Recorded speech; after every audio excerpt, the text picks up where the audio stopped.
আল্লাহ রাব্বুল আলামিনের কাছে শুকরিয়া। এবং আজকে আপিল সরকার রাষ্ট্র কর্তৃক আনিত সমস্ত আপিল এবং যে সমস্ত পিটিশন ছিল সবগুলো ডিসমিস হয়েছে।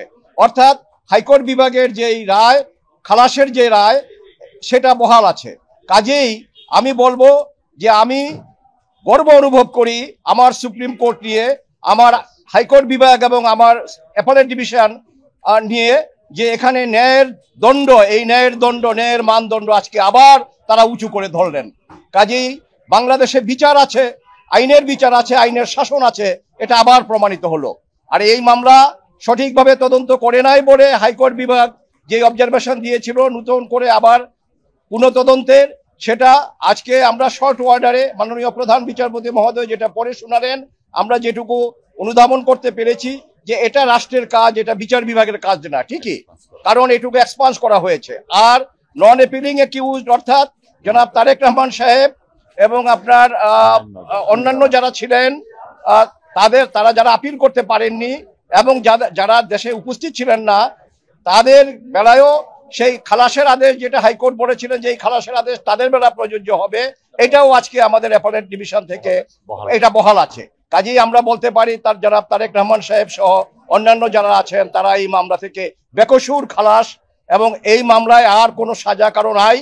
আমরা আবারও আল্লাহ রাব্বুল আলামিনের কাছে কৃতজ্ঞতা প্রকাশ করছি, শুকরগুজার করছি, এবং আদালতের প্রতি আমরা কৃতজ্ঞ চিত্তে আদালতের এই রায়কে আমরা স্মরণ করছি। এবং আমি বাংলাদেশের একজন আইনজীবী হিসাবে আমার সুপ্রিম কোর্ট নিয়ে আমি গর্ব অনুভব করি যে আবার প্রমাণিত হলো যে আইনের শাসন আছে, আর বিনা বিচারে অন্যায়ভাবে কাউকে ফাঁসি দেওয়া যাবে না, এটা আবার প্রতিষ্ঠিত হলো। এবং এই ধারাবাহিকতা যেন বজায় রাখা। আর 164 ধারার জবানবন্দি মরহুম মুফতি হান্নান সাহেবের জবানবন্দির উপরে এই টোটাল মামলাটা ছিল। কিন্তু আজকে মাননীয় প্রধান বিচারপতি যখন রায় পড়ে শোনালেন, সেখানে উনি বলেছেন যে একজন ফাঁসির আসামি অন্য মামলায় সিলেটের আনোয়ার চৌধুরী সাহেবের উপরে যে গ্রেনেড অ্যাটাক হয়েছিল সেই মামলায় তখন তার ফাঁসি ছিল, সেখান থেকে এনে তাকে এই যে 164 করা হয়েছে দ্বিতীয়বার এবং এই সেকেন্ড কনফেশন, এটা আইনত গ্রহণযোগ্য না। এবং এখানে সবচেয়ে বড় কথা যেটা স্বতঃস্ফূর্তভাবে করা বা ভলান্টারিনেস, যেটা এই মামলায় উনি বলেছেন শুধু মুফতি হান্নান না, অন্যান্য যে সমস্ত স্বীকারোক্তিগুলো ছিল এগুলো একটাও ভিতরেও ওনারা ভলান্টারিনেস খুঁজে পান নাই, অর্থাৎ এগুলো স্বেচ্ছায় তারা করেননি। কাজে স্বেচ্ছায় যদি না করে তাহলে সেই স্বীকারোক্তির কোনো মূল্য নাই। কাজেই এই মামলায় শুধু আসামিদের খালাস হয়নি, আজকে একটা নতুন ধারা যোগ হয়েছে যে ন্যায় বিচারের ক্ষেত্রে আমাদের উচ্চ আদালত কতটা সজাগ পুঙ্খানুপুঙ্খ রূপে, সেখানে এটা মাননীয় প্রধান বিচারপতি মহোদয়ের শর্ট আদেশের মাধ্যমে আমরা সেটা অনুধাবন করেছি, এবং এটা ইনশাআল্লাহ বহাল থাকবে বাংলাদেশ সুপ্রিম কোর্ট।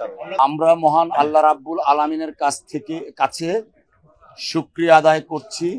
সেই সাথে মহামান্য সুপ্রিম কোর্টের পূর্ণাঙ্গ বেঞ্চ আজকে যা রায় দিয়েছেন, সেই রায়ে প্রমাণিত হয়েছে জনাব তারেক রহমান সাহেব বিএনপির ভারপ্রাপ্ত চেয়ারম্যান, তিনি ন্যায় বিচার পেয়েছেন। আপনারা জানেন এই মামলাটা অত্যন্ত একটা হিনিয়াস ক্রাইম, কিন্তু শেখ হাসিনা ওয়াজেদ তার রাজনৈতিক উদ্দেশ্যে ব্যক্তিগত জিঘাংসা থেকে জনাব তারেক রহমান সাহেবকে অন্যায়ভাবে এই মামলায় অন্তর্ভুক্ত করেছিলেন।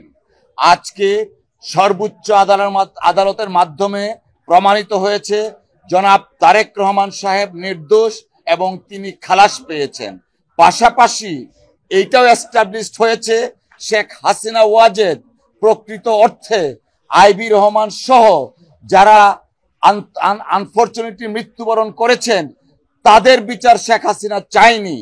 যদি শেখ হাসিনা প্রকৃত অপরাধীদের বিচার চাইতেন, আইবি রহমানের বিচার চাইতেন, তাহলে হয়তো রাজনৈতিক জিঘাংসার বশবর্তী হয়ে জনাব তারেক রহমান সাহেবকে এই মামলায় অন্তর্ভুক্ত করতেন না।